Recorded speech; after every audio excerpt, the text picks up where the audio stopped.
जैसे किलों को फतेह कर लिया। राजा दाहिर को हराने के बाद हिंदुओं की छोटी छोटी सेनाएं उसे नहीं रोक पाई। मोहम्मद बिन कासिम ने न सिर्फ सिंध को फतेह किया बल्कि उसने इस्लाम के आदेशानुसार सिंध के बहुत से मंदिर तोड़े। सिंध की औरतों को अरब देशों में बेच दिया गया। उसने गायों को चौराहों पर लाकर काटा। सिंध में अधर्म फैलने लगा था। सिंध के लोग सिंध छोड़कर भागने लगे थे। इन्हीं सिंधी लोगों की एक टुकड़ी भागकर मेवाड़ देश जा पहुंची। मेवाड़ में एक सूरवीर परम महाकाल भक्त भारत के महान योद्धा क्षत्रिय काल भोज का राज था, जिनका नाम था बप्पा रावल। मैं आपको बप्पा रावल के बारे में कुछ बता दूं कि वे दुश्मनों पर काल बनकर टूट पड़ते थे।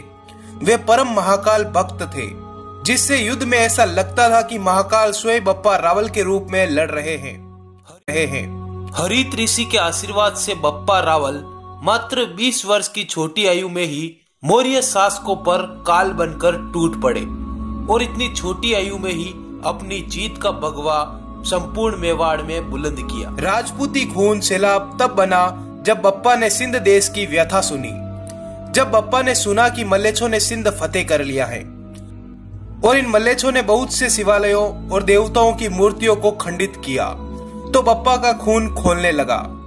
बप्पा ने क्रोधित स्वर से अपने सरदारों और सेनापतियों को आदेश दिया कि हमारे किलों को कोई जीत ले तो उससे तो मात्र राजपूत का सर झुकता है, पर अगर हमारे धर्म पर कोई विजय पा ले और अधर्म उसकी जगह ले ले तो राजपूत की नाक कटती हैं। और ऐसा दुस्साहस बप्पा के होते हुए कभी नहीं हो सकता। कहा जाता है कि बप्पा बहुत भारी सेना के साथ हर हर महादेव की ललकार की तरफ बढ़े।